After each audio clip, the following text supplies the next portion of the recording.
Assalomu alaykum aziz do'stlar. Sizlar bilan Tushlar ta'biri kanali. Bugun sizlar bilan ta'bir qiladigan tushimiz zino haqida bo'ladi. Tushda zino xiyonat hisoblanadi. Kim tushda zino qilayotganligini ko'rsa, xiyonat qilibdi. Noma'lum zinokor ayol xayr belgisi u ma'lum ayoldan ko'ra kuchliroq. Zino o'g'rilik hisoblanadi. Ya'ni chunki zinokor o'g'ri kabi yashirincha ish tutadi. Kim zinokor ayolni yoniga kelib, uni boshini aylantirib, o'ziga og'dirayotganligini ko'rsa, u harom boylik orttirishiga ishora bo'ladi. Kim yosh, chiroyli ayol bilan zino qilayotganligini ko'rsa, boyligini ishonchli joyga qo'yadi.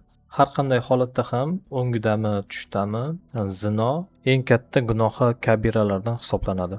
Hammaga rahmat. Video yoqmasa like bosib qo'ying. Kanalimizga obuna bo'lishni unutmang. Fikrlaringiz bo'lsa izohlarda qoldiring. Agar sizni ko'rgan tushlaringiz ushbu ta'birlarga to'g'ri kelmasa, Telegram botimiz bor. Ushbu botga yozishingiz mumkin. Tezda javob berishga harakat qilamiz. Xayr, salomat bo'ling.